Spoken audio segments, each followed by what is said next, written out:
welcome to Kris Lavender's Business with Purpose. My name is Kris.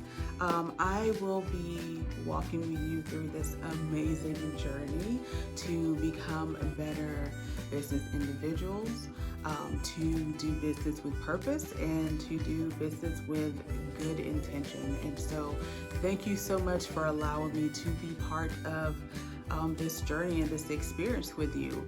And so we are in our prep week. So prep week for Kris Lavender's Business with Purpose. So a couple of things that we're going to be doing. Number one, we are going to have you guys complete the Kris Lavender's Business with Purpose questionnaire.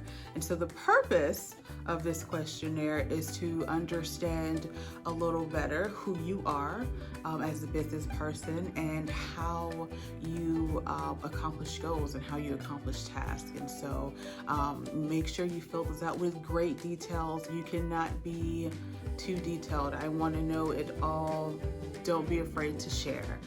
The second thing that we're going to do in this prep time is to create a space to succeed. So yes, I know you're asking, what is a space to succeed? So basically in this space, when you sit down in that chair, when you sit down at that desk or whatever that is, this means that you are going to get down to business, right? So minimum distractions, no Netflix, no Amazon, I'm the worst, and no Amazon shopping, no leisurely TikTok or Instagram. We are going to sit in this space for a block of time and we are going to get it done. So here are a couple things that you can do to make sure that when you sit in this space, you know you are about the business. Number one, you want to make sure that this space has great lighting, preferably natural lighting. So if you can, place that desk in front of a window, open space. If not, make sure that you have good lighting, right? And so as we go through the program, you will learn that lighting can change your mood, can change the tone, the environment of your space. And so a lot of times when we're doing events and a client may want something a little grown and sexy or something romantic, the lights are kind of dim, people are whispering and talking and flirting over dinner, lots of candlelight, right? And then when it's time to boogie on the dance floor, right, DJ's gonna put his lighting, and so those strobe lights are gonna be going and laser lights everywhere, and the lights are gonna go to the sound and to the bass of the music, right? Because it's time to dance, it's time to party. So you wanna make sure that your space is very bright.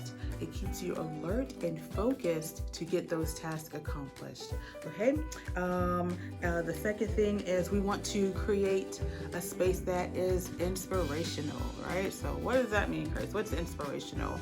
When you come to my office space, you will see wall art, kind of like this one. Very simple, but you got it, right? And so this is a reminder to me on busy weeks, because I have all good weeks, good and bad or challenging, right? I still got it, right? I still have to do this. I still have to get this task done. So there's some amazing inspirations. There are some amazing quotes. One of my favorite places to get some great wall art is Hobby Lobby. They have so many types and so many colors and themes when it comes to inspirational wall art. And the best time to go is when it's 50% off. So no excuses there, right? So great wall art. Another way to create a space that's inspirational is by having books around. And so I make sure that I have good books, things that remind me like, girl, you got this, you can do this.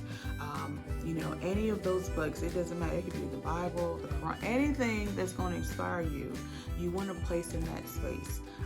Family photos of your mom, your boyfriend, your husband, the kids, the fish, the dog, the cat, I don't care. If it inspires you, you want to have it in that space. If it's a venue that you want, post that venue up, right? Your vision board is a good thing to have around, right? This is why I'm doing it. These are the things that I want to accomplish as a business individual, personal business, all of that, fitness, health, all of that. You want to make sure that it's in that space to remind you, this is why I'm doing it.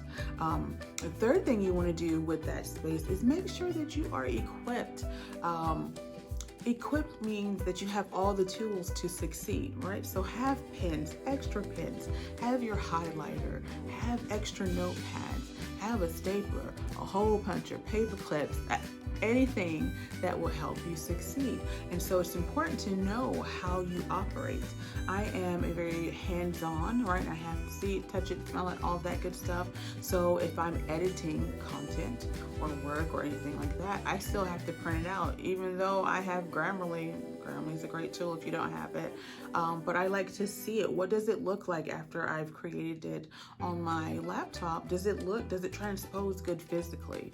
And so so I have to have a printer, right? So I have to have a printer at home, printer at work, every printer and paper and ink. It has to be accessible to me. So I always have extra of that. So if I run out, that doesn't stop me. That, I have to wait and now I have to go to Target or Walmart or Amazon to order some more ink or whatever that looks like. So make sure that space is equipped. Sorry, I'm looking at my notes. I'm equipped, right? Even for this video, being equipped is important. Something else that you should do pertaining to creating space is letting your friends and family know that you are getting ready, right? You are getting into the lab. As we said, we're getting in the lab for the next 12, 14, 16 weeks, and we are working. So when they call you and you're not available, or you cut them a little short, or you can't come to this, whatever, this dinner or whatever that is, it is because you are working. So no one's offended, no one's like, oh, we're not friends anymore.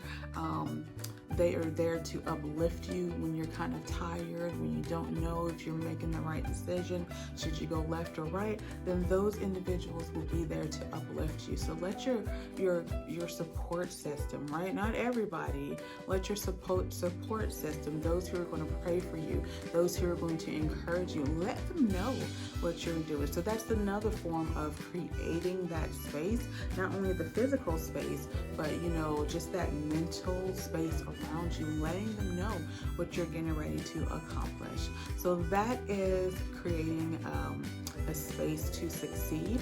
But it also works if you don't have that space in your home or an office space to do that. When you go out to public spaces, you want to make sure that those spaces still have those same qualities. Starbucks is a great place to go to get some work done. So when you think about that space, Starbucks has great lighting, right? They have all those beautiful open windows, bay windows. But you want to make sure that you go at the right time. Don't go in the morning when I'm there trying to get my right now my drink of choice is the chestnut praline. Don't go where all 300 of us are there in the morning. Go right after that morning rush, right? So maybe like 10, 11 to like 1 right before the lunch rush. Go in between that time to get some things done. Be mindful of the Starbucks or whatever that public space is. Make sure that there's not a lot of distractions. If you're like me, I love to people watch, pretend I know their story, if you're like me. So I don't go to the busiest Starbucks downtown Atlanta, right? You go to one that's just like, maybe in Sandy Springs or just not as busy, right? So that way I'm not distracted, right? So be mindful of your distractions in the public area. And then you also just want to make sure that that space does inspire you to work, just make sure that the space, whatever that space is, whether it's at home, if it's at the office, or if it's in a public area, make sure that it allows you to maintain that focus, okay? So again, I'm so excited that you are here. I'm so excited to be part of your journey. I'm getting ready to meet some of you guys soon. So thank you again for allowing me to be here, and I'll see you soon. Bye.